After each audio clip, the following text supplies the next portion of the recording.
Bismillahirrahmanirrahim. Assalamualaikum warahmatullahi wabarakatuh. Ini gedein. Innal hamdalillah nahmaduhu wa nasta'inuhu wa nastaghfiruh wa na'udzu billahi min shururi anfusina wa sayyiati a'malina.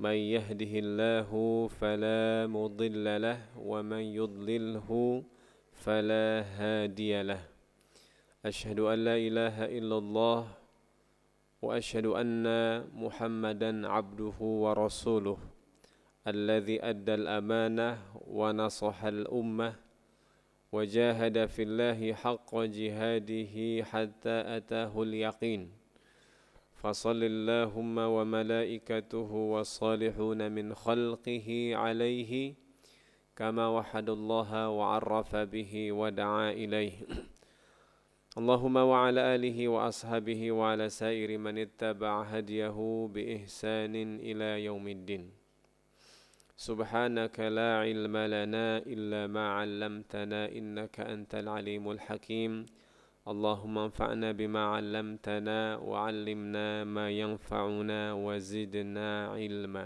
أما بعد. Para hadirat, para jamaah Majlis Ta'lim Masjid Al-Husna, ibu-ibu sekalian yang insyaallah diberkahi dan dimuliakan Allah Subhanahu wa taala. Alhamdulillah di pagi hari ini, di pagi yang tentu penuh dengan keberkahan, penuh dengan kemuliaan karena kita semua masih berada di hari-hari terbaik ya. Yang Nabi sebutkan dalam hadisnya, ma min ayyamin al-amalu salihu fihinna ahabbu ilallah. Tidak ada hari-hari di mana amal soleh di hari-hari itu lebih Allah cintai dibanding hari-hari yang lain. Kemudian para sahabat ada yang bertanya, ya Rasulullah, walal jihad fi sabilillah. Ya Rasulullah, meskipun kalau dibanding dengan berjihad di jalan Allah. Jihad ini kan amalan yang paling tinggi ya. Nabi sebutkan wa zirwatu sanamihi al-jihad. Jadi amalan puncak itu adalah berjihad di jalan Allah. Nabi sebutkan meskipun dibandingkan dengan berjihad di jalan Allah Subhanahu wa taala. Kecuali kata Nabi orang yang berjihad dengan hartanya, dengan jiwanya dan dia tidak kembali dengan satu apapun. Itulah yang bisa mengalahkan amal soleh di hari-hari yang terbaik ini, yaitu 10 hari pertama dari bulan Zulhijjah. Masya Allah. Jadi di bulan Zulhijjah itu para ulama menyebutkan waktu terbaiknya di siang hari. Waktu terbaiknya di siang hari. Kalau 10 akhir Ramadan itu waktu terbaiknya kan di malam hari ya. 10 malam terakhir Ramadan. Kalau Zulhijjah ini di siang harinya. Subhanallah. Kalau di bulan Ramadan itu ada malam terbaik, malam Lailatul Qadar. Dan itu kita tidak mengetahui kapan tepatnya ya. Tapi kalau di siang hari terbaik itu kita ketahui semua, yaitu hari apa ibu-ibu? Siang hari yang terbaik hari Arafah. Hari Arafah. Hari Arafah itu hari yang terbaik. Dibanding maksudnya siang harinya ini siang hari yang terbaik.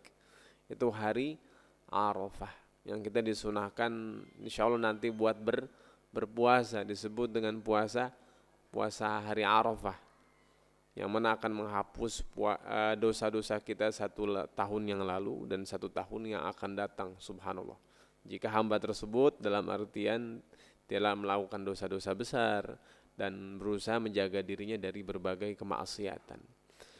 Hadirin ibu-ibu sekalian yang dimuliakan Allah Subhanahu wa taala, dan tentu di antara amal soleh yang terbaik adalah kita hadir di majlis ilmu, hadir di majlis ta'lim.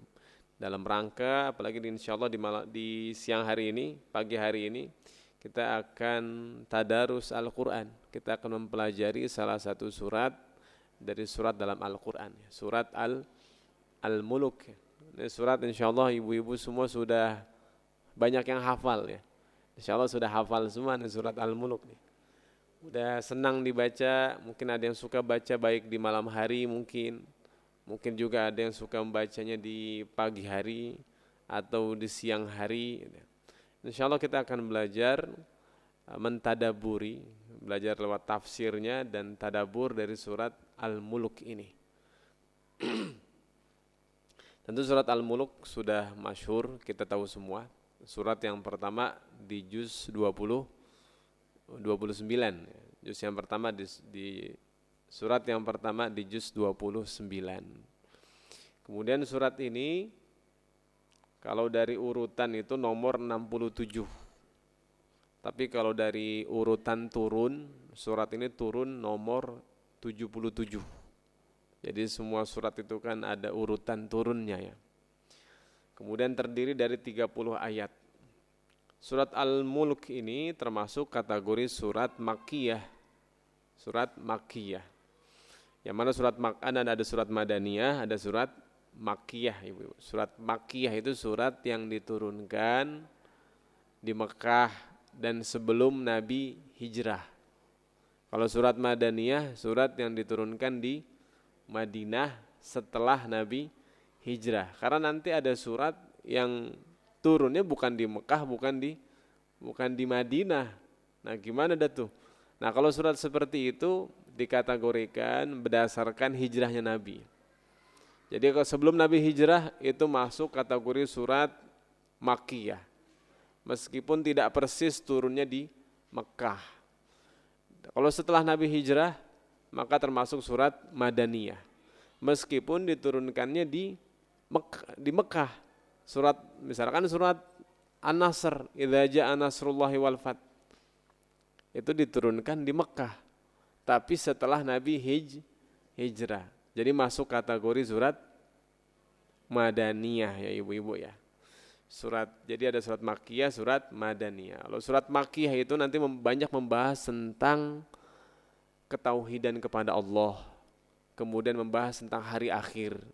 Kemudian nikmat bagi mereka yang bertakwa kepada Allah yang taat. Kemudian juga azab bagi mereka yang mendustakan para rasul. Kemudian ciri-ciri surat Makkiyah juga membahas tentang umat-umat terdahulu. Ini ciri-ciri surat Makkiyah. Tujuannya keseluruhan memperkuat akidah dan keimanan orang-orang beriman. Jadi yang dibahas itu. Adapun nanti surat Madaniyah membahas tentang hukum, tentang syariat, itu dibahas di surat Madaniyah. Dan adapun tentang akhlak, ini akhlak itu dibahas baik di surat Makkiyah ataupun surat Madaniyah. Kedua kategori surat ini sama-sama membahas tentang akhlak tentunya.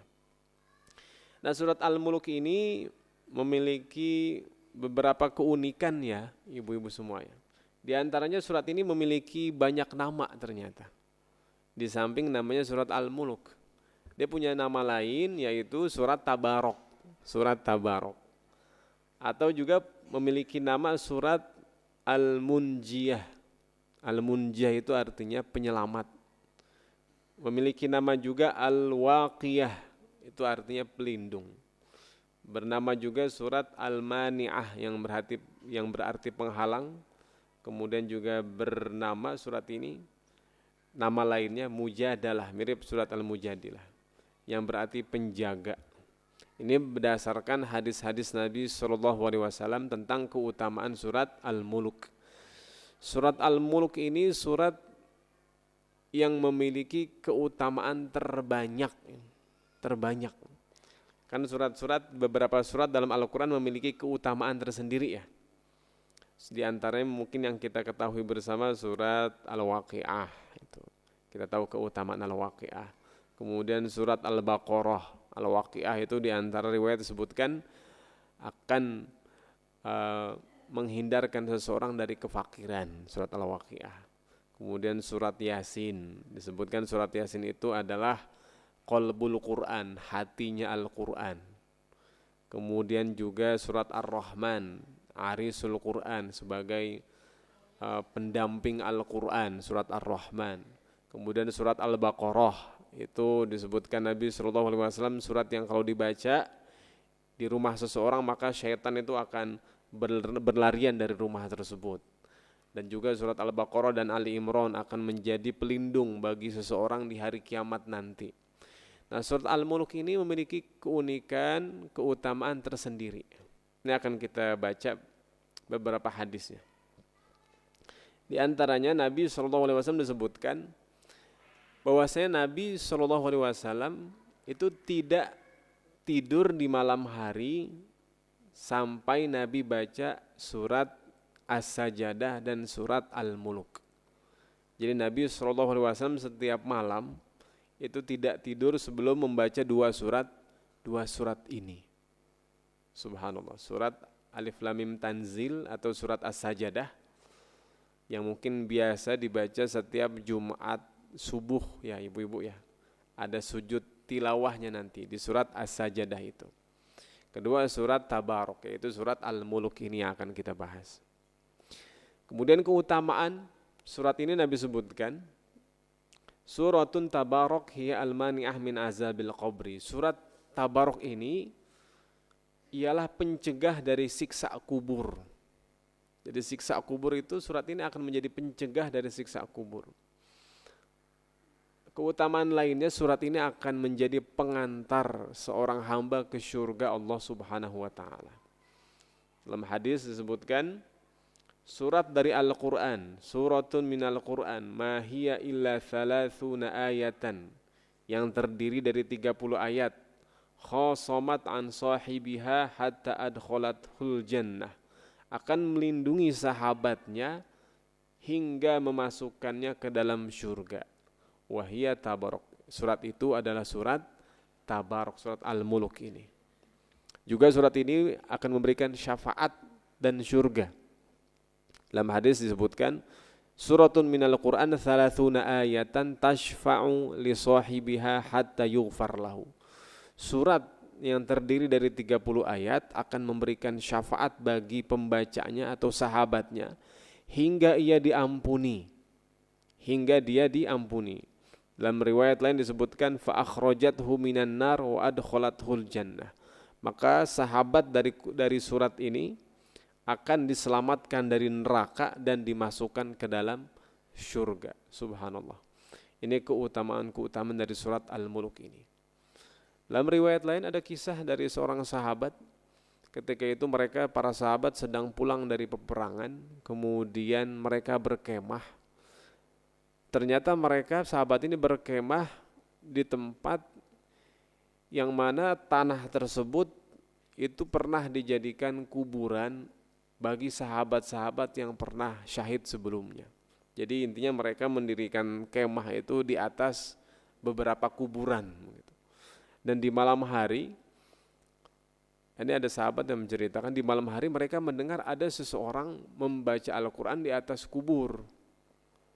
Setelah mendengar bacaan tersebut, besok hari sahabat ini bertanya ke Nabi SAW, ya Rasulullah, saya mendengar ada orang membaca Al-Quran di atas kuburnya. Surat apa yang dibaca? Surat Al-Mulk. Kemudian Nabi menyebutkan surat itu menjadi pelindung baginya dari siksa kubur nih, surat Al-Mulk ini. Jadi begitu banyak ibu-ibu sekalian ya keutamaan dari surat Al-Mulk ini. Di samping memang kalau kita membaca Al-Quran menambah pahala. Kemudian syafaat, itu kan ada hadis lain Nabi sebutkan. Iqra'ul Quran fa innahu ya'ti yaumal qiyamah syafi'an li ashabi. Bacalah Al-Quran. Al-Quran nanti akan datang hari kiamat menjadi syafaat bagi mereka yang membacanya. Jadi mereka yang bersahabat membaca Al-Quran, Al-Quran datang nanti di hari kiamat memberikan syafaat. Apa itu syafaat? Syafaat itu pertolongan. Kemudian ketika kita membaca surat Al-Mulk ini, tentu kita akan mengikuti sunnah dari Nabi SAW. Kemudian akan selamat dari siksa kubur, akan menguatkan akidah seorang hamba. Dan surat ini juga menjadi momen untuk kita bertafakkur. Karena di surat ini kita akan diajak untuk mentafakuri beberapa ciptaan-ciptaan Allah Subhanahu wa taala. Kemudian di antara faedah juga mendapatkan derajat yang tinggi di surga Allah Subhanahu wa taala. Jadi surat ini terdiri dari 30 ayat ya ibu-ibu semua.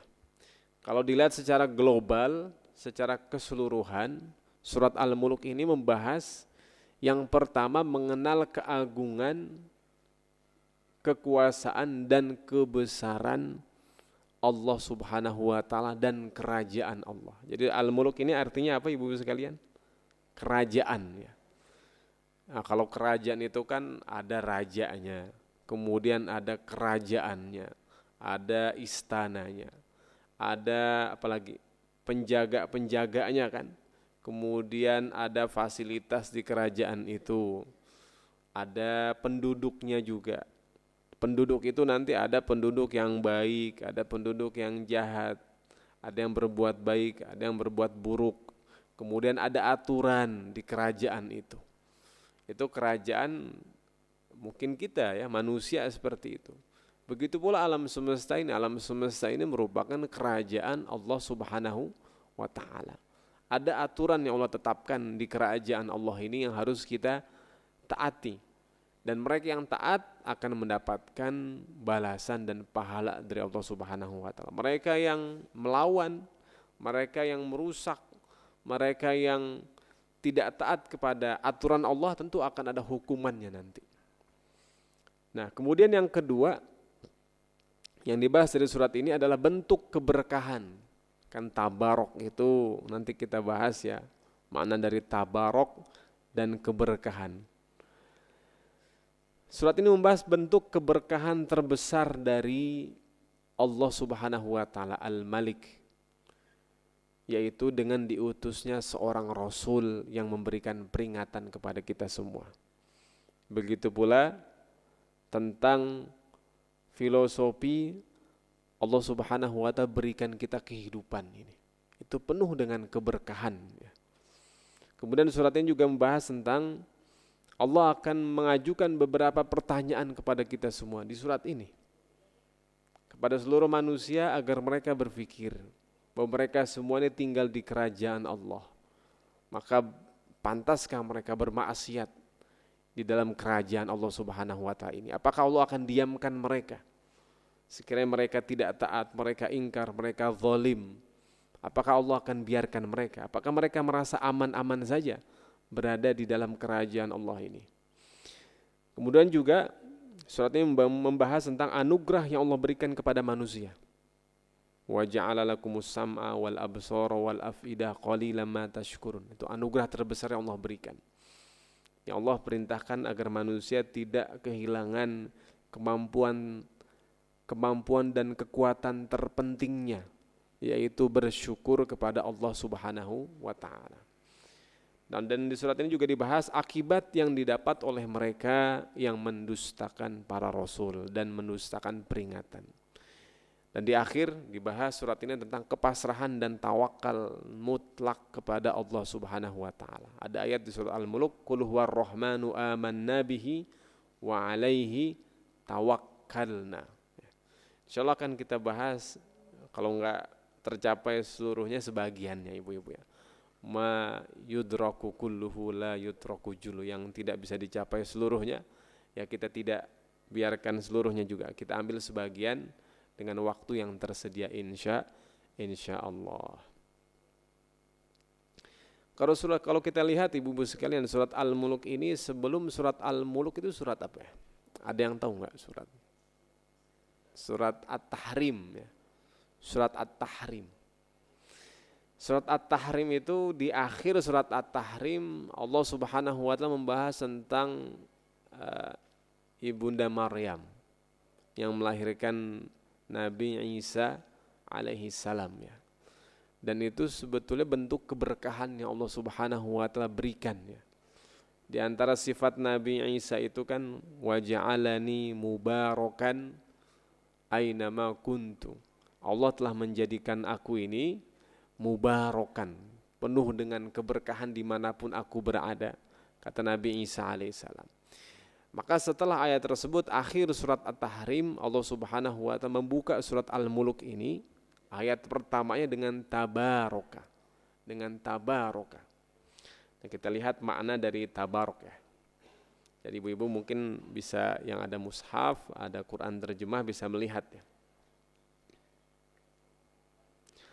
Allah Subhanahu wa taala berfirman di ayat pertama surat Al-Mulk, Tabarakalladzi biyadihil mulku wa huwa ala kulli syai'in qadir. Ini yang artinya tabaraka, ini terjemahan dulu ya, kita lihat. Tabaraka maha suci zat yang biyadihi di tangannya al-mulk kerajaan, wa huwa dan dia ala kulli syai'in qadir, atas segala sesuatu qadir, maha berkuasa. Nah, kita lihat ibu-ibu sekalian makna dari tabarok ini. Tabarok itu memiliki korelasi makna dengan keberkahan. Baroka, tabaroka, baroka. Tabarok itu berasal dari kata baroka. Baroka itu bermakna menetapnya kebaikan pada sesuatu. Jadi kalau ada kebaikan menetap pada sesuatu, itu disebut dengan barokah. Kalau asal katanya dahulu barokah itu, misalkan ada pohon kurma ini, pohon kurma dia tumbuh, kemudian berbuah, itu disebut pohon itu berkah. Karena pohon itu bisa tumbuh terus, kemudian menghadirkan buahan. Itu pohonnya disebut pohon yang berkah itu. Dari makna tersebut maka lahirlah kata berkah itu ketika kebaikan menetap pada sesuatu. Jadi ketika kebaikan menetap pada sesuatu. Kemudian ketika kebaikan itu terus tumbuh, ya, ketika kebaikan menetap dan terus tumbuh, maka kita sebut hal itu sesuatu yang berkah, ya. Kita sebut berkah.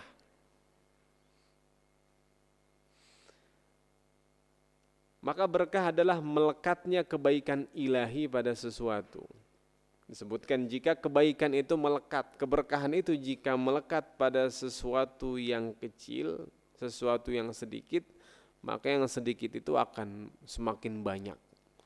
Jika melekat pada sesuatu yang banyak, maka yang banyak itu akan semakin bermanfaat itu. Itulah keberkahan. Yang tadinya sedikit menjadi banyak, kemudian menjadi bermanfaat, itulah keberkahan. Dan buah terbesar dari keberkahan sebetulnya adalah ketika keberkahan itu digunakan dalam ketaatan kepada Allah Subhanahu wa taala.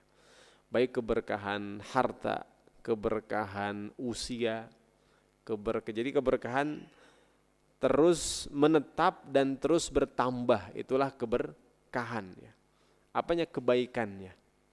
Sebagaimana tadi pohon kurma yang terus tumbuh kemudian berbuah, itu disebut dengan berkah. Dan kata tabarok dalam surat ini, tabarok itu bermakna keberkahan yang terus bertambah. Jadi tabarok ini sifat Allah Subhanahu wa taala, ya. Tabarakalladzi. Maknanya zat pemilik seluruh keberkahan yang ada. Jadi tabaraka itu Allah Subhanahu wa taala, zat pemilik seluruh keberkahan. Dan keberkahan Allah Subhanahu wa taala ini, ibu-ibu sekalian, itu Allah letakkan pertama kepada seluruh ciptaannya. Jadi ciptaan Allah Subhanahu wa taala ini seluruhnya mendapatkan keberkahan. Yang kedua tadi kita sebutkan adalah Allah memiliki sifat itu tabarok. Jadi sifat Allah Subhanahu wa taala itu tabarok. Dalam artian seperti ini. Tabarok itu kan bertambah kebaikannya terus menerus dan menetap. Allah Subhanahu wa taala memiliki sifat Ar-Rahman, Ar-Rahim. Kita saat ini mungkin kita merasakan Allah berikan kepada kita nikmat kebaikan. Kemudian kita mensyukuri. Jadi saat ini mungkin misalkan ibu-ibu kita merasakan nikmat, ya Allah, Allah diberikan nikmat luar biasa saat ini. Berikan sehat, berikan panjang umur, dimudahkan rizki. Kita sudah seakan-akan kita sudah betul-betul merasakan nikmat yang Allah berikan dan mensyukurinya. Namun ternyata setelah berjalan beberapa hari atau beberapa bulan atau beberapa tahun, tampaklah oleh kita bahwa nikmat Allah yang Allah berikan lebih besar dari yang kita sangka sebelumnya. Ternyata yang nikmat yang Allah berikan kepada kita lebih besar dari yang kita sangka sebelumnya. Dan semakin bertambah hari, bertambah usia, semakin terbuka juga dalam pikiran kita ini bahwa nikmat Allah yang berikan ternyata lebih besar dari yang kita sangka sebelumnya. Itulah sifat Allah tabarok. Allah berikan kita kenikmatan yang begitu besar, begitu besar. Semakin kita mensyukuri nikmat, semakin kita menyadari nikmat yang Allah berikan kepada kita begitu besar ini. Dan tabaraka juga bermakna kesempurnaan dan kebesaran Allah Subhanahu wa taala yang tak terhingga. Kebesaran dan kesempurnaan Allah yang tak terhingga. Allah katakan wa in ta'udu ni'matallahi la tuhsuha. Kalau kalian ingin menghitung nikmat Allah tidak akan mampu. Seperti tadi seorang hamba yang semakin dia bersyukur, semakin dia sadar bahwa nikmat yang Allah berikan kepadanya begitu banyak ini. Allah berfirman tabarakalladzi biyadihil mulk. Biyadihil mulk bermakna di tangannya lah al-mulk itu kerajaan. Ini tentu maknanya adalah bahwa Allah Subhanahu wa taala pemilik, penguasa dan pengatur seluruh kerajaannya ini. Allah juga punya sifat Al-Hayyu Al-Qayyum. Al-Qayyum itu berdiri sendiri. Dalam mengatur seluruh alam semesta ini, Allah Subhanahu wa taala tidak membutuhkan pertolongan apapun atau pertolongan siapapun. Namun Allah Subhanahu wa taala berikan rahmatnya kepada beberapa makhluknya untuk berperan dalam mengatur seluruh kerajaan Allah ini, seperti malaikat-malaikat yang Allah berikan anugerah kepada mereka untuk ikut serta dalam mengatur seluruh ciptaan Allah Subhanahu wa taala. Namun hakikatnya seluruhnya berada di bawah atau di dalam genggaman tangan Allah Subhanahu wa taala. Ini tentu makna tangan di sini tidak kita maknai sebagaimana tangan kita ya. Allah menyebutkan laisa kamitslihi syai. Allah tidak seperti satu apapun ya. Kemudian wa huwa ala kulli syai'in qadir. Dan Allah Subhanahu wa taala Maha kuasa atas segala sesuatu. Ala kulli syai'in qadir. Jadi ini yang pertama harus kita yakini dari surat ini. Allah Maha kuasa atas segala sesuatu. Allah berkuasa atas segala sesuatu. Apa hajat yang kita inginkan? Kita berharap keberkahan dalam usia kita. Kita berharap keberkahan dalam harta, bertambah rizki, bertambah kesehatan. Yang mungkin dalam keadaan sakit bisa kembali kesehatannya. Kita yakin Allah Maha kuasa atas segala sesuatu. Allah bisa memberikannya. Allah kuasa akan hal itu untuk menunaikan dan mewujudkan segala cita-cita dan angan-angan kita, cita-cita dan impian kita. Allah ala kulli syai'in qadir.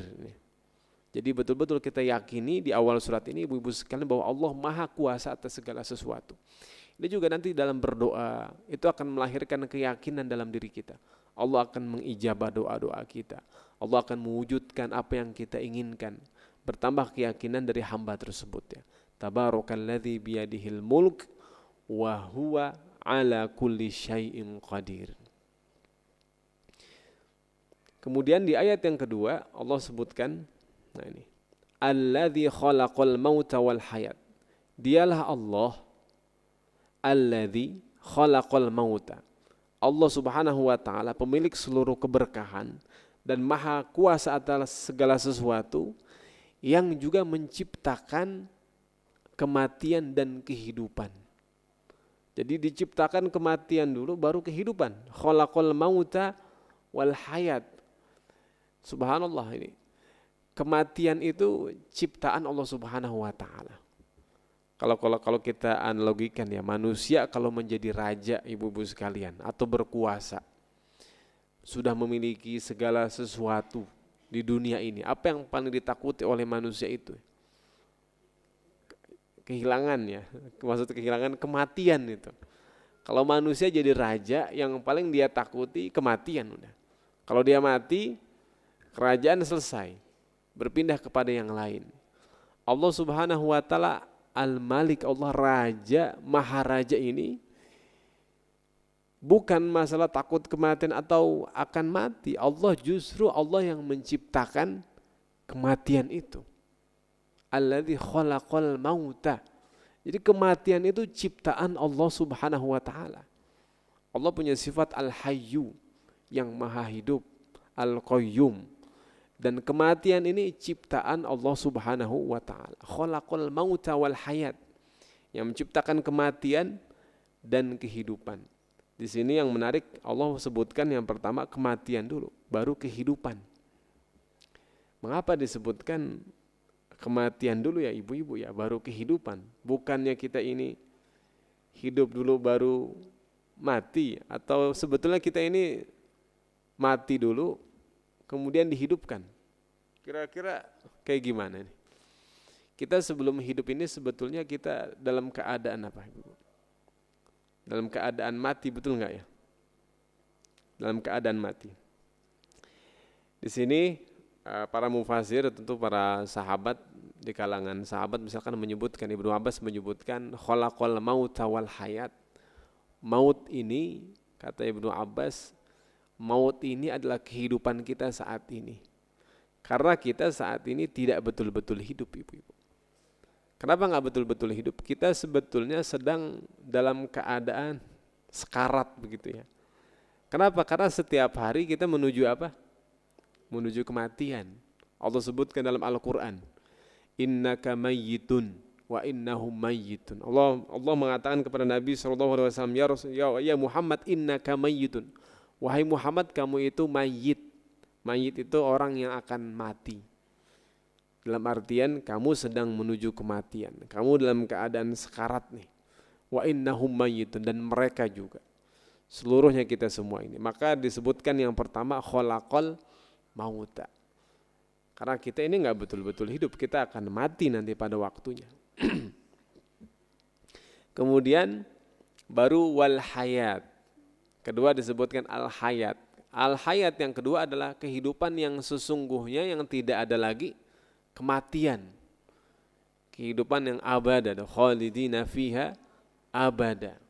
Nanti di akhirat kan, ketika penduduk surga sudah masuk surga, penduduk neraka sudah masuk neraka, Allah panggil penduduk surga dan penduduk neraka, wahai penduduk surga, wahai penduduk neraka, lihatlah ini.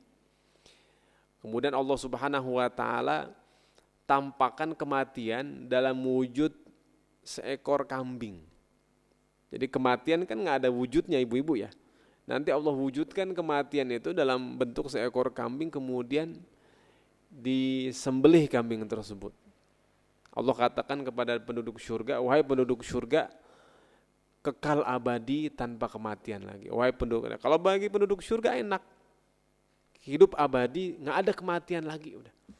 Nah penduduk neraka juga sama, khuludun bila maut, kalian akan terus abadi, tidak ada lagi kematian. Jadi kematian dimatikan Allah Subhanahu wa taala. Kematian ditiadakan ibu-ibu di akhirat nanti. Jadi khalaqal mauta, maut ini kehidupan dunia, wal hayat adalah kehidupan akhirat, kehidupan yang tidak ada lagi kematian. Kemudian juga disebutkan juga bahwa makna al-maut ini adalah kita semua yang dahulu diciptakan berasal dari tanah, kemudian nutfah. Nutfah itu setetes mani ya ibu-ibu ya. Itu kan dalam keadaan mati kita itu, dalam keadaan mati. Nutfah, kemudian dari nutfah itu menjadi alaqah. Dan alaqah itu disebutkan di surat Al-Alaq namanya. Padahal proses penciptaan kita ibu-ibu, dari nutfah, setetes mani, kemudian alaqah, jadi segumpal darah. Kemudian mudghah, segumpal daging. Kemudian dari mudghah ini nanti menjadi Allah Subhanahu wa taala ciptakan tulang belulang, kemudian daging, kemudian menjadi bayi. Proses penciptaan ini itu menunjukkan keberkahan yang Allah Subhanahu wa taala letakkan dalam penciptaan kita. Tadi berkah itu apa? Kebaikan yang menetap dan terus tumbuh. Jadi keberkahan Allah Subhanahu wa taala sudah Allah letakkan dalam diri kita semua sejak awal kita diciptakan. Tanpa keberkahan tidak ada makhluk yang dapat hidup, ibu-ibu. Tanpa keberkahan tidak ada makhluk yang dapat hidup. Allah sebutkan dalam Al-Quran tentang penciptaan tersebut di surat Al-Mu'minun ayat 12 sampai 14. Tsumma khalaqna nutfata 'alaqah, fa khalaqna al-'alaqata mudghah, fa khalaqna al-mudghata 'idhama, fa kasawna al-'idhama lahma, tsumma ansha'nu khalqan akhar.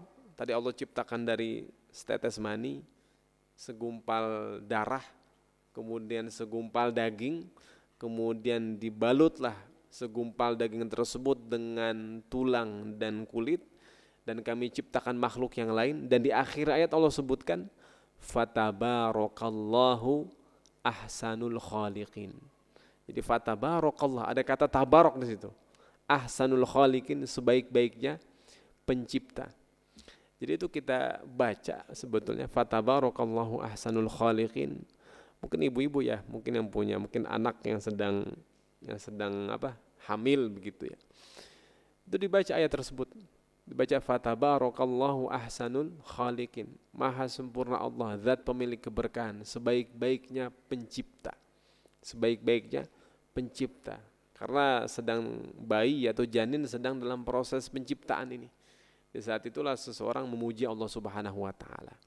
Kemudian juga ketika kita melihat pembuatan atau proses pembuatan sesuatu, kemudian kita takjub begitu kan dengan hal tersebut. Kita sebutkan ayat ini juga fatabarakallahu ahsanul khaliqin. Jadi kita baca ayat ini atau nama Allah ini atau pujian kepada Allah ini ketika kita begitu takjub melihat proses penciptaan atau pembuatan pada sesuatu. Ya ibu-ibu ya. Fatabarakallahu ahsanul khaliqin. Allah sebaik-baiknya pencipta. Ya. Mungkin kita lihat ya, ini dicipta bagus, ini sesuatu ini bagus, mungkin handphone gitu kan dibuat bagus, mungkin mobil, mungkin tas, mungkin pakaian. Namun kita nisbatkan seluruh keindahan kepada Allah Subhanahu wa taala. Fatabarakallahu ahsanul khaliqin. Jadi kita dahulu diciptakan dari ketiadaan, dari kematian itu. Dan ternyata ibu-ibu sekalian, itu dalam penciptaan itu banyak mukjizat yang luar biasa. Terutama ketika alaqah itu. Alaqah itu kan segumpal darah. Kita nggak tahu betul itu segumpal darah.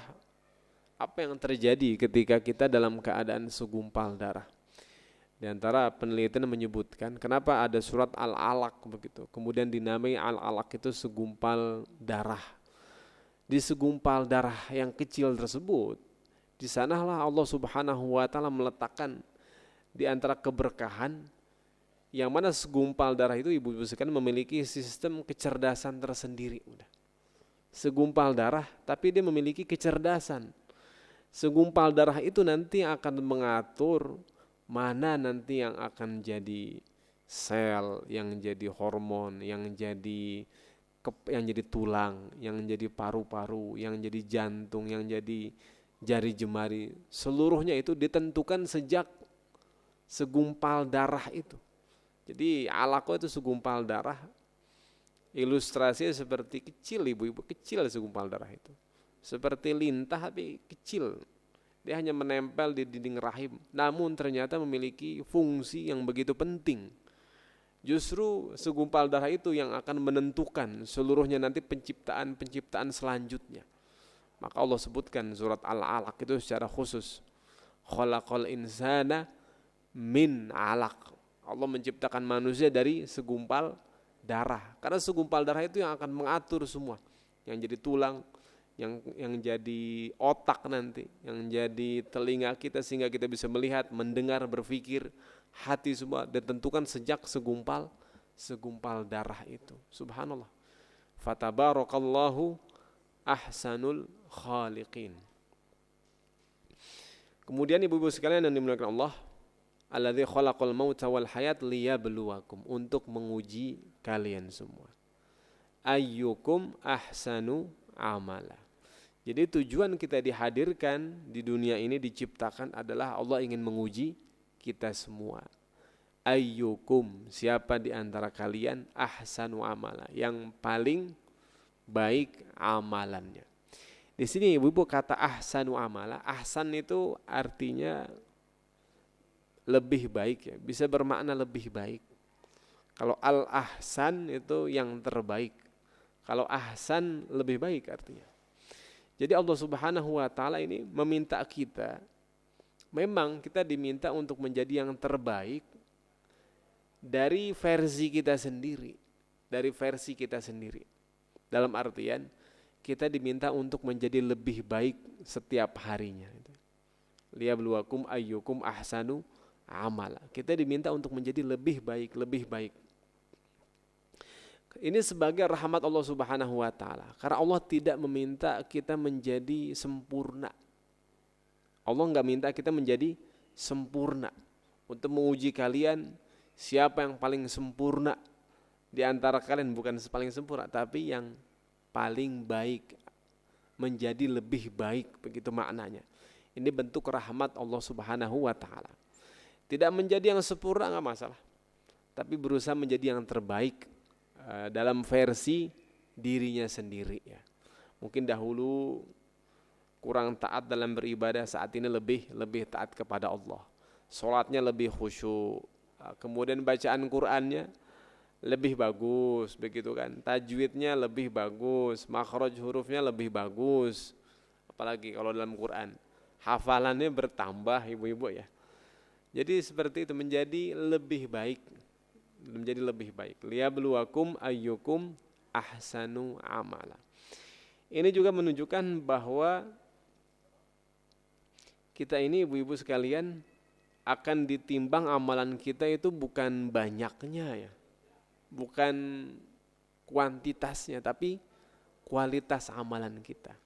Jadi bukan aktsar juga, bukan yang paling banyak amalan, tapi yang paling baik. Maka dalam beramal yang paling utama, sebelum kita memperbanyak amalan kita, menjadikan amalan kita berkualitas. Salat kita berkualitas, kemudian mungkin sedekah, termasuk kurban kita. Insyaallah nanti ibadah lainnya tilawatul Quran. Bagaimana amalan kita ini menjadi lebih baik lagi, lebih bagus lagi gitu. Karena nanti di akhirat itu ditimbang bukan banyaknya ibu-ibu, tapi beratnya. Faman thaqulat mawazinuhu, barang siapa yang berat timbangan amalannya. Itu berat itu kan juga bukan barang siapa yang banyak timbangan itu ya, tapi berat timbangannya ini. Bisa jadi banyak tapi enggak berat, bisa jadi sedikit tapi berat itu. Makanya yang dikejar dalam beramal itu bagaimana beramal sebaik mungkin. Sebagaimana Umar bin Khattab mengatakan, ya Allah, aku memohon kepadamu amalan yang paling ikhlas dan yang paling baik gitu, yang paling benar, amalan yang aswabuha wa akhlasuha, yang paling benar. Maksud benar ini sesuai dengan tuntunan Nabi SAW dan yang paling ikhlas dalam amalan. Liyabluwakum ayyukum ahsanu amala. Ini juga menunjukkan bahwa memang setiap orang pada akhirnya derajatnya itu berbeda-beda. Kan liyabluwakum ayyukum, siapa di antara kalian.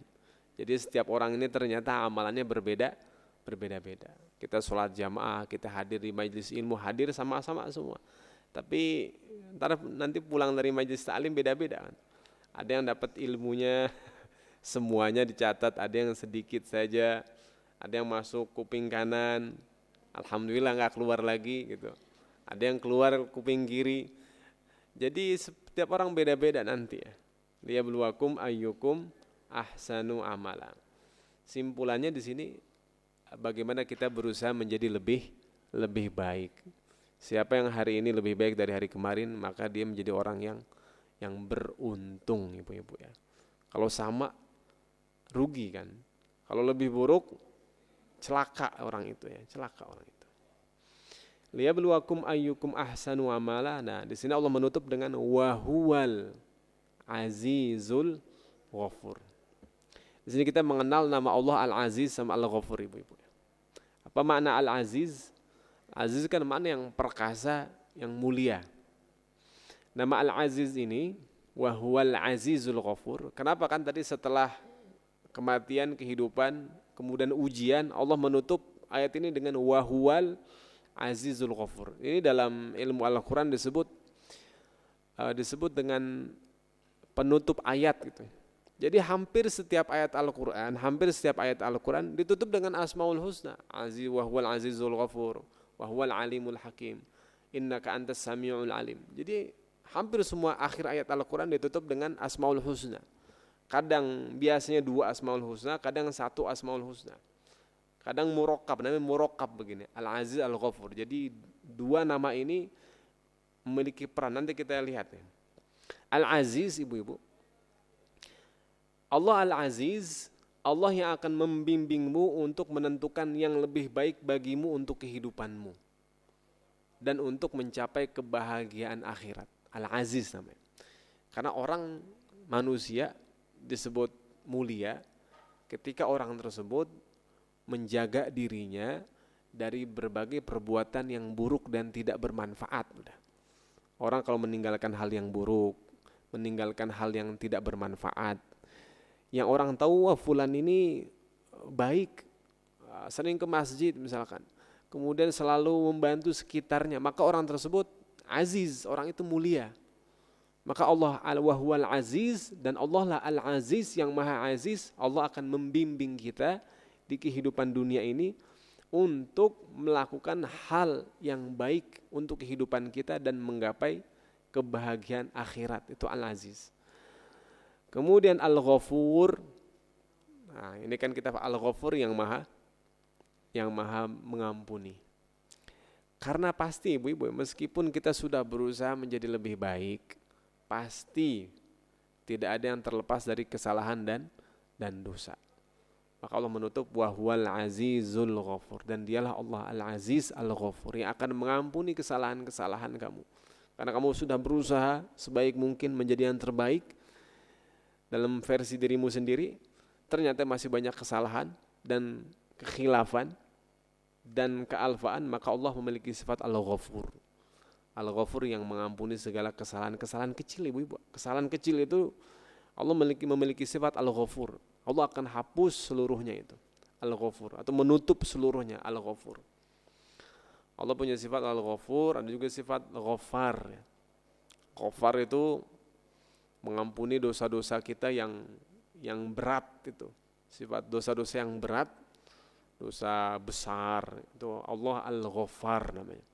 Al-Ghafur, ini kan Al-Ghafur dengan waw, Al-Ghaffar itu dengan alif. Itu dosa-dosa yang berat timbangannya itu. Kita memohon kepada Allah Al-Ghaffar. Al-Ghafur dosa-dosa kecil kita. Karena kita sudah berusaha taat, ternyata masih banyak kelalaian, kealfaan, kita memohon kepada Allah Al-Ghafur agar diampuni dosa-dosanya. Wa huwal azizul ghafur. Kemudian dari refleksi 2 ayat ini dulu ibu-ibu ya, sebelum kita lanjut ke ayat berikutnya, bahwa kesulitan apapun yang terjadi di dunia ini, jadi ujian apapun yang kita hadapi di dunia ini sebetulnya tidak sebanding dengan nikmat besar. Apa nikmat besar? Yaitu kita telah diciptakan dari ketiadaan. Jadi ujian apapun yang kita hadapi itu tidak sebanding dengan diciptakannya kita. Diciptakannya kita itu nikmat terbesar yang Allah hadirkan kita. Allah hidupkan kita, Allah jadikan kita hambanya, beribadah kepada Allah Subhanahu wa ta'ala. Itu nikmat terbesar.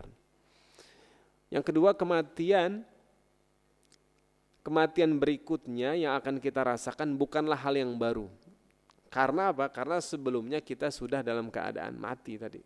Dari nutfah, alaqah, segumpal darah, segumpal daging, kita sebelumnya sudah dalam keadaan mati.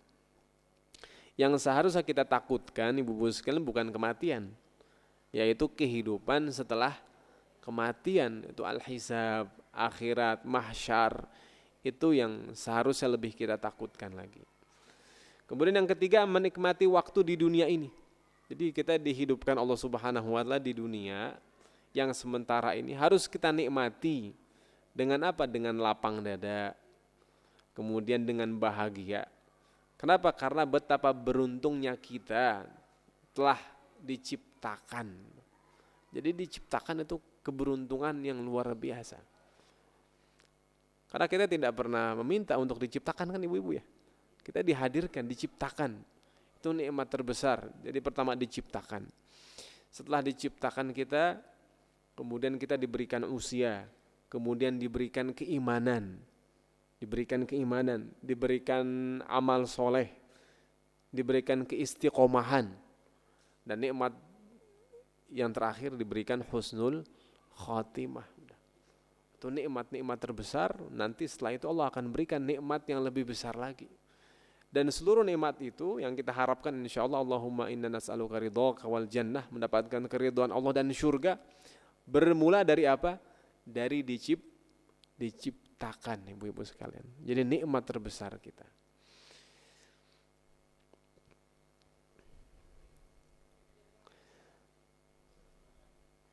Kemudian Allah Subhanahu wa taala berfirman di ayat-ayat berikutnya ibu-ibu. Jadi ayat berikutnya ini membahas tentang penciptaan alam semesta ini. Allah berfirman, "Alladzi khalaqa sab'a samawatin tibaqa." Dialah Allah yang menciptakan langit sab'a samawatin tibaqa. Ada 7 lapis langit. Dalam hadis disebutkan antara satu langit dengan langit lainnya ibu-ibu itu jarak 500 tahun. Dan setiap langit itu memiliki sistemnya sendiri, ada penduduknya sendiri dari malaikat-malaikat Allah Subhanahu wa taala. Sab'a samawatin tibaqa. Tibaqa itu berarti antara satu langit dengan langit berikutnya, meskipun ada jarak terhubung ibu-ibu sekalian, terhubung ya. Kemudian ma tara fi khalqir rahmani min tafawut. Kalian tidak akan menemukan dalam ciptaan Ar-Rahman ini tafawut, ketidakseimbangan. Atau ada hal yang tidak seimbang, hal yang tafawut juga hal yang cacat ibu-ibu itu tidak ada. Subhanallah, ini kalau kita kaitkan dengan kehidupan dan kematian, ada enggak manusia yang dapat lewat luput dari kematian? Itu enggak ada ibu-ibu ya. Dari sejak manusia dahulu diciptakan sampai hari kiamat, enggak ada manusia yang bisa lewat dari kematian. Ini kan sistem ciptaan yang Allah tetapkan, dan manusia sama sekali sampai sekarang enggak ada yang bisa menghindari kematian. Allah katakan ma tara fi khalqir rahmani min tafawut. Engkau tidak akan melihat dalam ciptaan Ar-Rahman, ciptaan Allah, ciptaan zat yang maha penyayang ini. Jadi kata khalqir rahman itu juga memberikan kita isyarat sebetulnya kita ini diciptakan untuk diapakan itu, Bu. Kita ini diciptakan untuk diapakan. Kalau kita tahu tujuan kita diciptakan ini kan diperintahkan untuk beribadah. Tapi kita ini diadakan untuk diapakan gitu. Dari kata ini kita mendapati dalam ayat Al-Qur'an, ternyata kita ini diciptakan untuk disayang. Kita ini diciptakan Allah Subhanahu wa taala untuk disayang. Walidza illa man rahima rabbuka walidzalika khalaqahum. Itu di surat Hud ayat 119. Kecuali yang Allah rahmati, dan untuk itu mereka diciptakan. Walidzalika khalaqahum, dan untuk itu mereka diciptakan. Jadi kita diciptakan untuk disayang, untuk dirahmati Allah Subhanahu wa taala. Kemudian Allah Subhanahu wa taala perintahkan kita untuk melihat langit yang begitu tinggi ini, begitu indah. Dan coba lihat ada enggak kecacatan di sana. Nah, ini kan kita jarang lakukan itu ibu-ibu ya. Kalau Nabi SAW dalam satu hadis sebutkan Nabi di tengah malam itu keluar rumah, kemudian melihat ke langit dan membaca ayat Inna fi khalaqis samawati wal ardi wa ikhtilafil laili wan nahari la ayatin liulil albab alladzina yadhkurunallaha qiyaman wa qu'udan wa ala junubihim wa yatafakkaruna fi khalaqis samawati wal ard rabbana ma khalaqta hadza batila subhanaka faqina adzabannar. Nabi SAW bangun tidur, sebelum Nabi mulai sholat qiyamul lail atau tahajud, Nabi keluar rumah, Nabi memandang langit ibu-ibu dan bertafakur sejenak. bertafakur sejenak akan ciptaan Allah Subhanahu wa taala. Ya, menikmati keindahan ciptaan Allah, mensyukuri ciptaan Allah. Allah sudah ciptakan langit begitu indah itu. Masa kita enggak menikmati, kita tidak mensyukuri gitu, kita tidak berterima kasih atas ciptaan Allah ini. Nabi SAW setiap hari mensyukuri ciptaan Allah dari langit dan bintang-bintang ini. Disebutkan di ayat ini, farji'il basara hal tara min futur. Thumma rji'il basara karratain yanqalib ilaikal basaru khasi'an wa huwa hasir. Jadi Allah perintahkan kita coba cari ada enggak kecacatan dari ciptaan Allah di alam semesta ini. Coba cari berulang-ulang gitu. Allah katakan, yanqalib ilaikal basaru khasi'an wa huwa hasir. Maka matamu itu, pandanganmu itu akan kembali kepadamu dan kamu akan malu sendiri. Ini seperti seseorang misalkan dituduh bahwa dia ini mungkin seorang pejabat atau siapapun dia, pengurus lembaga, dituduh kamu nih membuat banyak kesalahan. Kemudian karena orang tersebut sudah menjalankan dengan baik, dia bilang, udah silakan periksa aja, udah periksa saya, periksa semuanya. Diperiksa 1 kali nggak ketemu. Orang ini yakin betul kan dia nggak pernah berbuat salah karena selalu mengikuti aturan. Coba periksa lagi. Diperiksa berkali-kali nggak ketemu juga. Akhirnya yang menduduh pada akhirnya malu sendiri. Yang qalib ilaikal basru khasi'an wa huwa hasir. Begitu kita mau melihat di mana kecacatan ciptaan Allah ini, yang ada nanti seorang tersebut akan malu sendiri karena tidak menemukan itu semua. Inilah ciptaan Allah Subhanahu wa taala. Kemudian Allah juga menyebutkan walaqad zayyana as-samaa'a ad-dunya bimasabiha wa ja'alnaha rujuman lisyayatin, tentang ciptaan langit yang Allah indahkan dengan bintang-bintang ibu-ibu sekalian. Dan Allah jadikan bintang-bintang tersebut juga sebagai pelempar setan-setan itu. Wa a'tadna lahum adzabas sa'ir, dan setan-setan ini Allah siapkan bagi syaitan yang ingkar. Tentu syaitan ini golongan jin yang ingkar pada Allah Subhanahu wa taala. Allah siapkan bagi mereka adzabas sa'ir. Kemudian ini kita lengkap ibu-ibu, ini ayat-ayat berikutnya membahas tentang orang-orang yang ingkar kepada Allah Subhanahu wa taala dari golongan jin dan golongan manusia, yang di akhirat kelak mereka akan masuk ke dalam neraka jahanam.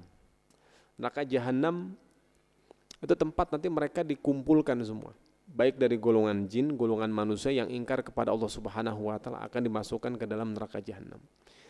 Kemudian di akhir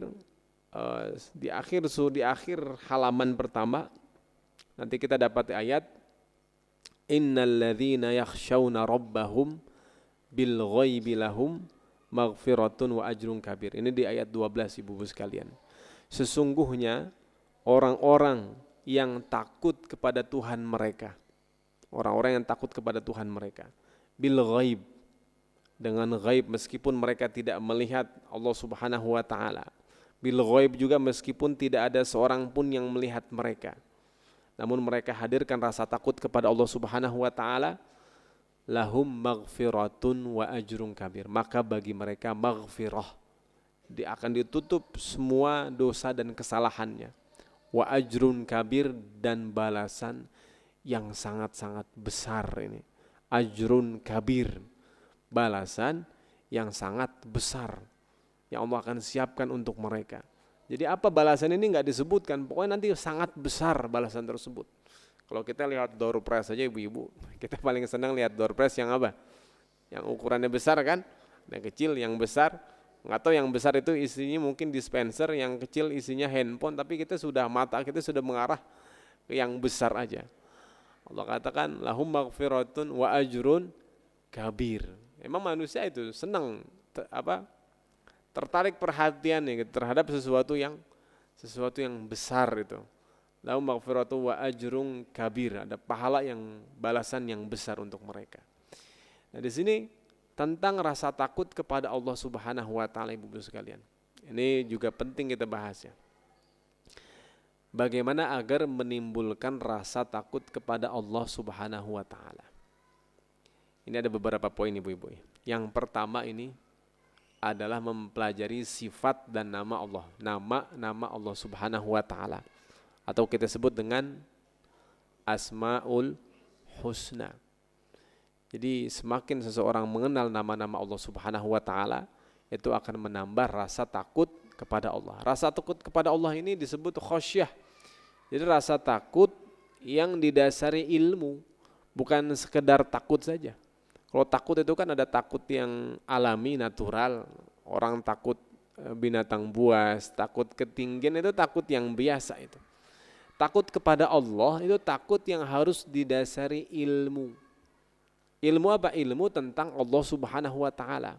Ketauhidan kepada Allah dan Asmaul Husna. Dalam Al-Quran Allah menyebutkan Allahu la ilaha illahu lahul asmaul husna. Allah tidak ada Tuhan selain Allah dan dia memiliki al-asma al-husna, memiliki nama-nama yang baik. Jadi seorang hamba, kita semua ibu-ibu ya harus mengenal tentang asmaul husna itu. Banyak nama-nama Allah, di antaranya ada 99 mungkin yang kita hafal, meskipun nama Allah lebih dari itu ya, lebih dari itu. Jadi yang pertama ini mengenal nama-nama Allah Subhanahu wa taala. Yang kedua mengetahui tentang azab dan hukuman Allah. Tentang azab, tentang hukuman, kalau kita tahu ternyata perbuatan ini hukumannya ini, perbuatan ini hukumannya ini, itu akan menambah rasa takut kita kepada Allah Subhanahu wa taala. Termasuk rasa takut dari melakukan kemaksiatan itu. Karena kita tahu hukumannya. Kadang kan orang bisa jadi melakukan satu perbuatan salah, tapi karena tidak tahu ada hukumannya, jadi dianggap ringan. Kalau dia tahu kalau hukuman terhadap hal itu berat, dia akan berpikir berulang kali. Mungkin akan meninggalkannya secara totalitas begitu. Jadi mengetahui tentang azab Allah Subhanahu wa taala. Kemudian juga sadar dan mengakui kekurangan dalam beribadah. Ya ini selalu ibu-ibu kita hadirkan ya dalam ibadah. Kita sadar merasa kurang, belum sempurna dalam beribadah, itu menghadirkan rasa takut kita kepada Allah. Kemudian juga takut terhadap maksiat yang telah dilakukan. Ya kan setiap manusia tidak ada yang terbebas dari kemaksiatan, dari dosa. Kita mengingat kemaksiatan mungkin yang dahulu pernah kita lakukan, itu juga perlu ibu-ibu ya kita ingat sebagai jalan untuk kita selalu bertaubat kepada Allah Subhanahu wa taala. Takut terhadap kemaksiatan yang telah dilakukan. Kemudian juga takut terjerumus kembali dalam kemaksiatan di kemudian hari. Kemudian juga ini khawatir, yang dapat menghadirkan rasa takut adalah khawatir meninggal dalam keadaan su'ul khotimah ibu. Ya, kita selalu berdoa kepada Allah Subhanahu wa taala, Allahumma inna nas'aluka husnal khatimah wa na'udzubika min su'il khatimah. Itu doa baiknya selalu kita panjatkan ibu-ibu ya. Juga doa selamat itu, Allahumma inna nas'aluka salamatan fid din wa afiatan fil jasad wa ziyadatan fil ilmi wa barakatan fil rizki wa taubatan qoblal maut. Ya Allah, kami memohon taubat sebelum kematian, wa rahmatan indal maut, rahmat Allah ketika kematian. Jadi husnul khatimah, wa maghfiratan ba'dal maut, dan ampunan setelah kematian. Allahumma hawwin alaina fi sakaratul maut. Ya Allah, ringankan kami dalam sakaratul maut. Hawwin ya, karena memang pasti sakit, jadi kita minta diringankan. Fi sakaratul maut wan najata minan nar wal afwa indal hisab, dan keselamatan dari api neraka, wal afwa, dan maaf ketika dihisab nanti. Jadi orang kalau dihisab ibu-ibu, ada yang diampuni, ada yang dimaafkan. Kalau diampuni itu dikasih lihat dulu dosa-dosanya dia, kemudian digugurkan, itu namanya diampuni. Tapi kalau dimaafkan itu enggak dikasih lihat sama sekali. Enggak dikasih lihat sama sekali, itu namanya dimaafkan. Kalau kita memaafkan orang lain, ada gitu, kita maafin tapi kita sebutin dulu kesalahan. Karena kamu udah berbuat begini, sebetulnya ini berat buat saya, tapi saya maafkan. Nah, ya kalau maaf itu sebetulnya enggak seperti itu ibu. Maaf itu kita betul-betul tidak mengungkit lagi kesalahannya udah. Itu maaf kayak begitu. Itu maaf manusia. Nabi Yusuf alaihissalam itu kan memaafkan saudara-saudaranya, ibu-ibu. Di akhir kisah Nabi Yusuf memaafkan abang-abangnya semua gitu kan. Kemudian Nabi Yusuf persilahkan mereka datang ke istana, mereka dimuliakan. Dan Nabi Yusuf hanya mengatakan kepada saudara-saudaranya itu, tidak ada dosa atas kalian. Allah mengampuni kalian. Udah begitu aja, tanpa mengungkit kesalahan saudara-saudaranya dulu. Itu maaf. Makanya wal afwa indal hisab, dan juga kita baca doa itu kan. Allahumma doa qiyamulail, doa Lailatul Qadar apa ibu-ibu? Allahumma innaka afu tuhibbul afwa fa'fu anna. Itulah kenapa kita minta maaf. Kalau maaf udah itu dosa, kesalahan enggak ditampakkan lagi ibu-ibu ya. Maka Nabi ajarkan kita minta maaf ya, bukan minta ampunan di malam Lailatul Qadar itu. Minta maaf itu. Subhanallah. Nah, yang terakhir, takut akan tidak diterimanya amalan. Ini akan melahirkan rasa takut bagi seorang hamba kepada Allah Subhanahu wa taala. Ini di ayat 12. Insyaallah kita sampai jam berapa ibu-ibu ya? Sampai setengah 12, berarti masih ada 10 menit ya. Baru setelah itu tanya jawab ya. Ini kemudian ayat 3 ini kita bahas ayat 13 sampai 14 ibu-ibu ya. Ayat 13, wa asirru qaulakum awijharu bih. Dan kalian rahasiakan perkataan kalian atau kalian tampakkan suara kalian itu, innahu alimun bidzatis sudur. Sesungguhnya Allah Subhanahu wa ta'ala Maha mengetahui bidzatis sudur, terhadap apa yang ada di dalam sudur kita ini, dalam dada kita ini. Ini kalau kita merenungi mentadaburi ayat ini, sudur apa yang ada dalam dada kita, niat kita, keyakinan kita, akidah kita, semua cita-cita kita, keinginan kita, Allah alimun bidzatis sudur. Rasa cinta kita, rasa sedih, rasa takut, rasa benci, semua itu ada di sudur. Sudur itu juga disebut sudur itu yang menggabungkan segala sesuatu yang sifatnya bertentangan ibu-ibu. Di dalam dada kita ya pasti ada cinta, ada benci juga kan, ada suka, ada nggak suka, ada ridho, ada nggak ridho gitu. Semua ada dalam dada kita ini. Bahkan yang sifatnya itu batin, yang sifatnya zohir juga, yang sifatnya zohir itu juga dihubungkan oleh dada kita. Seperti tangan kanan sama tangan kiri ini yang menghubungkan apa ibu-ibu? Dada kita kan. Kanan sama kita ngebedain kanan sama kiri tergantung di mana posisi shoulder kita. Maka shoulder ini Allah katakan alimun bidzatis sudur. Dan shoulder nanti merupakan area di mana setan nanti membisikkan manusia di situ. Yuwaswisu fi sudurin nas. Dan shoulder ini harus betul-betul dijaga agar selalu, tadi kita katakan, agar selalu lapang ibu-ibu shoulder ini. Allah berfirman, alam nashrah laka sadrak, bukankah kami lapangkan untukmu dadamu. Nah, kalau kita ingin lapang dada kita, dalam Al-Quran disebutkan kita harus namanya Islam ibu, harus Islam. Tapi Islam dalam makna asalnya, Islam itu makna asalnya ibu-ibu pasrah, berserah diri terhadap seluruh ketetapan Allah, itu namanya Islam. Pasrah, tunduk, berserah diri. Allah katakan, hafaman syarahallahu sadrahu lil Islam fahuwa ala nurin min rabbih. Maka artinya, maka siapa yang Allah Subhanahu wa taala lapangkan dadanya untuk Islam, lapangkan dadanya untuk pasrah menerima seluruh ketetapan Allah Subhanahu wa taala, fahuwa ala nurin min rabbih, maka dia akan mendapatkan cahaya dari Allah Subhanahu wa taala. Karena mungkin kepasrahan ini, kelapangan dada akan didapati kalau hamba tersebut pasrah. Mungkin sakit ibu-ibu ya. Kalau kita mengeluh, kita tidak pasrah, tidak ikhlas, tidak ridho, apa yang terjadi? Sempit dada kita ini. Kemudian dalam keadaan musibah, kalau kita tidak ikhlas, tidak ridho, tidak pasrah, akan sempit dada kita. Dalam musibah, dalam apapun, ujian Allah berikan, kalau tidak ada Islam, kepasrahan, keridhaan, sempit dada kita. Kapan dada kita lapang? Kalau kita pasrah, ikhlas dan ridho.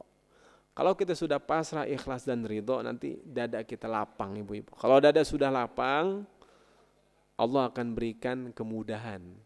Allah akan berikan apa? Kemudahan. Doa Nabi Musa, Rabbi shrahli sadri wa yassirli amri itu. Wahlul 'uqdatam min lisani yafqahu qawli. Kapan kemudahan disebutkan? Setelah kelapangan dada kan? Lapangkanlah untukku dadaku, baru mudahkan untukku urusanku. Jadi kalau dada masih sempit, itu kemudahan nggak akan hadir. Kemudahan hadir ketika dada kita dalam keadaan lapang. Gimana agar dada kita lapang? Kita pasrah, kita ikhlas, kita ridha dengan ketetapan Allah Subhanahu wa taala. Innahu alimun bidzatis sudur, dada kita. Ayat ke-14, ala ya'lamu man khalaq wa huwal latiful khabir. Tidakkah dia mengetahui siapa yang menciptakan? Yang menciptakan manusia alam semesta ini adalah Allah Subhanahu wa taala. Wa huwal latiful khabir, dan dialah Allah Al-Latif Al-Khabir. Nah, ini sekarang kita mengenal makna Allah sebagai penutup, ibu-ibu ya. Nama Allah Subhanahu wa taala Al-Latif Al-Khabir. Mana Al-Latif mungkin secara terjemahan biasa kita terjemahkan Al-Latif mungkin lembut, yang maha lembut, yang maha halus. Tapi seperti apa memahaminya? Lembut Allah seperti apa terhadap kita ini? Apakah penyayang? Kalau penyayang nanti Allah punya nama Ar-Rahman. Ar-Rahim juga artinya penyayang. Kemudian Al-Khabir. Al-Khabir itu yang maha mengetahui juga kan, sama dengan Al-Alim. Nah, di sini makna Al-Latif, ibu-ibu sekalian, adalah Allah Subhanahu wa taala yang zat yang maha mencapai hal-hal terdetail yang bahkan tidak terlihat wujudnya. Yang tidak terlihat oleh kita, Allah tuh maha mengetahuinya. Itu nama Allah Al-Latif, maha halus. Jadi semua yang kecil, semua yang tidak terlihat, termasuk dosa, termasuk pahala kita, Allah maha mengetahui. Allah bisa mencapainya. Kemudian Al-Latif juga halus lembut itu, ibu-ibu, yang memudahkan urusan manusia dengan begitu mudah tanpa disadari. Itu nama Allah Al-Latif. Kita dimudahkan urusan kita dengan begitu mudah tanpa kita sadari. Itu dari nama Allah Subhanahu wa taala Al-Latif. Ala ya'lamu man khalaq. Tahukah dia siapa yang menciptakan? Yang menciptakan ini Al-Latif Al-Khabir. Allah menciptakan manusia dengan detail itu, Ibu. Dengan tahapan demi tahapan. Dengan penuh kasih sayang Allah ciptakan kita, dengan penuh keberkahan, dengan kelembutan, kehalusan, semua detail penciptaan kita Allah perhatikan seluruhnya. Dan Al-Latif juga yang mengawasi hamba-hambanya sepanjang waktu tanpa disadari. Allah halus, Allah terus memantau kita, mengawasi kita tanpa kita sadari. Dan memberikan apa yang baik dan yang berhak didapatkan dari arah yang tidak diketahui atau dikira. Itu nama Allah Al-Latif, Ibu. Allah berikan makhluknya nikmat dengan begitu halus dan lembut sampai kita enggak menyadari nikmat udara, nikmat kesehatan. Kita jarang sekali kita menyadari secara keseluruhan ini. Seringkali kita lupa karena Allah memiliki sifat Al-Latif. Kemudian yang kedua Al-Khabir. Al-Khabir maknanya yang mengetahui seluruh kondisi manusia. Kemudian mengetahui jelas dalam berbagai hal, baik yang terjadi, yang sedang terjadi, dan yang akan terjadi. Itu nama Allah Al-Khabir. Nah, maka ketika kita mengimani dua nama ini, mengamalkan dua nama ini dalam kehidupan kita, seharusnya seorang hamba sudah pasrah dan mengikuti semua ketetapan Allah Subhanahu wa taala, menyerahkan seluruh urusannya kepada Allah. Karena Allah memiliki sifat Al-Latif Al-Khabir, maha halus dan maha mengetahui kondisi hamba-hambanya. Al-Khabir tadi ya. Bahkan Allah lebih mengetahui urusan kita daripada kita sendiri. Al-Khabir itu juga makna pakar dalam sesuatu. Itu Al-Khabir. Bahkan dua nama ini Al-Latif Al-Khabir itu harus Al-Latif dulu baru Al-Khabir setelahnya, Ibu-ibu. Al-Latif itu tadi Kalau seseorang memiliki sifat al-latif, itu berarti orang tersebut itu detail ibu-ibu dalam segala sesuatu. Dalam urusan itu dia detail, kemudian perlahan, kemudian hati-hati, kemudian dia begitu halus, ya, begitu telaten dalam mengerjakan perbuatan, itu latif, al-khabir, dan dia pakar ahli dalam hal itu. Seseorang kalau punya nama al-latif, al-khabir dalam dirinya, dia pasti jadi pakar dalam hal itu. Orang al-latif, al-khabir dalam masakan misalkan, al-latif, al-khabir betul-betul tahu ukuran gitu kan, ukurannya, bumbu-bumbunya begitu perlahan diberikan semua, kemudian tata cara, maka akan lahir al-khabir itu, menjadi pakar dalam hal itu. Dan dalam ilmu-ilmu yang lainnya, dalam ilmu tajwid misalkan juga sama, al-latif itu sampai detailnya semua, makhraj huruf, sifat huruf dikuasai semua, kemudian mampu mengetahui kondisi bacaan seperti apa prakteknya, maka orang itu menjadi pakar dalam hal itu. Dan Allah Subhanahu wa taala al-latif al-khabir dalam seluruh ciptaannya, ibu-ibu, dalam seluruh ciptaannya. Dalam setiap urusan kita Allah al-latif al-khabir. Maka kita selalu minta kepada Allah Subhanahu wa taala dengan nama Allah al-latif al-khabir, Allah mudahkan seluruh urusan kita ini. Wa huwal latiful khabir. Atau kita minta kepada Allah, ya Allah ya latif ya khabir, atau ya Allah ya latiful khabir, mudahkan segala urusan kami ya Allah.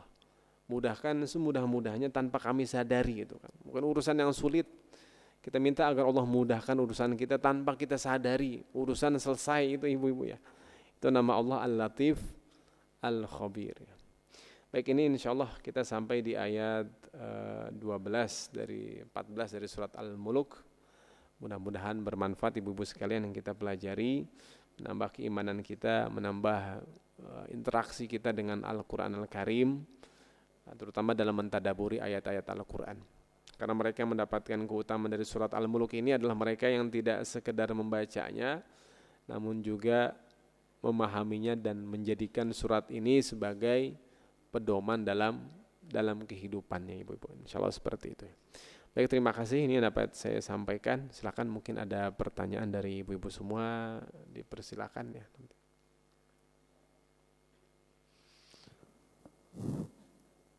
Kami persilahkan ibu-ibu di sesi tanya jawab ini yang akan bertanya dengan Pak Ustadz.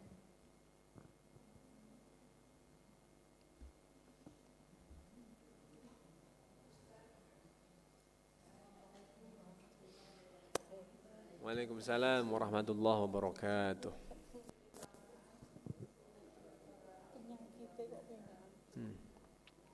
Keutamaannya Ustadz antara lain melindungi kita dari siksa kubur dan juga menyelamatkan kita dari neraka serta memasukkan kita ke dalam surga.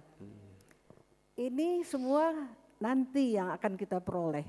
Insyaallah. Insyaallah. Dan apakah yang menguatkan akidah serta meninggikan derajat kita ini bisa kita peroleh di dunia ini? Ya. Ya, itu saja Ustaz. Terima kasih. Jadi yang menguatkan akidah tadi kita sebutkan itu masuk kategori faidah ya. Kalau faidah itu didapati hamba tersebut di dunia itu ya. Ketika semakin kuatnya akidah seorang hamba, kemudian kalau ditinggikan derajat nanti di akhirat. Derajat di dunia juga dapat ditinggikan ketika seseorang menjadikan surat ini sebagai pedoman kehidupan, berarti bertambah baik akhlaknya, bertambah baik perbuatannya, selalu menjadi pribadi yang lebih baik setiap harinya berusaha itu kan, maka hamba tersebut akan diangkat derajatnya. Derajat di sisi Allah Subhanahu wa taala dan di sisi manusia. Jadi seorang yang mulia gitu kan, menjadi seorang yang mulia dengan surat Al-Muluk ini. Jadi seperti itu ibu ya. Jadi didapati di dunia dan di akhirat. Tadi beberapa memang di akhirat seperti surga itu kan di akhirat. Kemudian ada yang di alam kubur, ada yang di akhirat dan ada juga yang di dunia itu ya. Wallahu a'lam.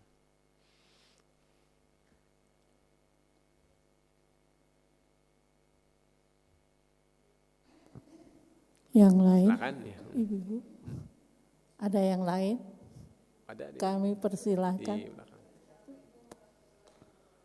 Waalaikumsalam warahmatullahi wabarakatuh. Apa itu tadi? Saya lupa. Hari ini berbuatlah hari ini lebih baik dari hari kemarin gitu kan. Ya. Ustaz. Nah, itu kan itu omongnya gampang tapi kayaknya susah itu Ustaz. Kan iman kita tuh kan turun naik gitu. Jadi gimana ya kita mensiasatinya begitu Ustaz. Iya. Terima kasih. Jadi mensiasati bagaimana agar hari ini lebih baik dari kemarin, terus menjadi lebih baik terus. Di antaranya menambah ilmu kita, Ibu. Menambah ilmu. Jadi kalau kita hari ini, nih Ibu kemarin mungkin nggak ada majelis taklim ya. Hari ini ada, berarti kan bertambah ilmu. Insya Allah bertambah ilmunya. Berarti menjadi lebih baik. Atau belajar majelis taklim atau majelis Al-Quran, belajar Quran, bacaan mungkin semakin baik. Jadi setiap kali ada ilmu yang kita dapatkan, kita menjadi lebih baik. Kemudian ada ilmu yang kita amalkan, sekarang belajar nih, besok mengamalkan. Berarti besok itu menjadi lebih baik lagi. Jadi pertama memperbanyak ilmu kita. Dalam artian terus belajar. Kita terus belajar. Itu cara untuk menjadi pribadi yang lebih baik, menambah ilmu kita. Terus ta'allum. Ya terus belajar. Yang kedua agar menjaga keimanan ya, keimanan naik dan turun. Naik itu dengan ketaatan, turun itu dengan disebabkan kemaksiatan. Yazidu bi ta'ah wa yanqus bil ma'siyah. Pertama tadi menambah ilmu, yang kedua adalah istiqomah Ibu. Kita berusaha istiqomah dalam beramal soleh. Kita setiap hari baca Al-Quran. Sebetulnya kalau hari ini kita baca Al-Quran, itu bertambah kebaikan kita. Sebetulnya bertambah Ibu-ibu ya. Ibu-ibu sehari ini baca 1 juz, besok baca 1 juz lagi. Bertambah gak? Apa sama atau bertambah?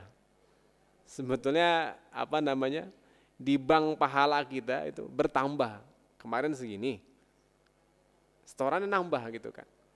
Maksud merugi ini kalau hari ini dia nggak mengamalkan apapun gitu. Hari ini nggak mengamalkan apapun. Kemarin sholat, baca Quran, duha, tahajud semua dikerjakan. Hari ini nggak ada satupun yang dikerjakan. Itu celaka itu ya. Itu celaka. Jadi amalan yang sudah kita kerjakan hari ini, besok kita kerjakan lagi yang sama persis. Itu berarti bertambah baik, bertambah banyak amalan kita.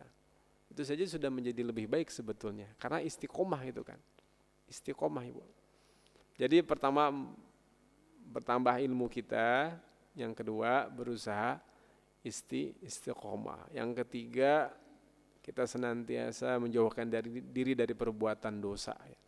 Tentu dengan selalu bertaubat kepada Allah Subhanahu wa taala. Mudah-mudahan dengan demikian kita menjadi lebih baik lagi Ibu-ibu insyaallah. Amin ya rabbal alamin. Itu ya. Baik, silakan. Ada lagi, Ibu? Sudah ya Ibu-ibu.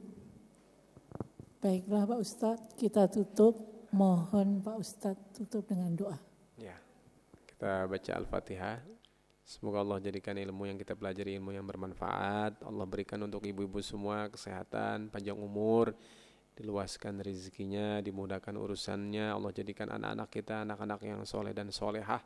Allah berikan untuk mereka juga pasangan yang soleh dan solehah, keturunan yang soleh dan solehah, yang dapat meninggikan derajat kedua orang tuanya di dunia dan di akhirat insyaallah. Amin ya rabbal alamin. Tilkan niyah al-Fatihah. A'udzu billahi minasy syaithanir rajim. Bismillahirrahmanirrahim. Alhamdulillahi rabbil alamin. Arrahmanir rahim. Maliki yaumiddin. Iyyaka na'budu wa iyyaka nasta'in. Ihdinas siratal mustaqim. Siratal ladzina an'amta 'alaihim ghairil maghdubi 'alaihim waladdallin. Amin. Fa'fu anna ya karim ya Allah ya arhamar rahimin. Allahumma ij'al jam'ana hadza jam'an marhuma wa tafarruquna min ba'dihi tafarruqan ma'suma wa la tada' fina wa la minna syaqiyan wa la mahruma. Rabbana zalamna anfusana wa illam taghfir lana wa tarhamna lanakunanna minal khasirin. ربنا آتنا في الدنيا حسنة وفي الآخرة حسنة وقنا عذاب النار بفضلك دعوهم فيها سبحانك اللهم وتحيتهم فيها سلام وآخر دعواهم أن الحمد لله رب العالمين والسلام عليكم ورحمة الله وبركاته.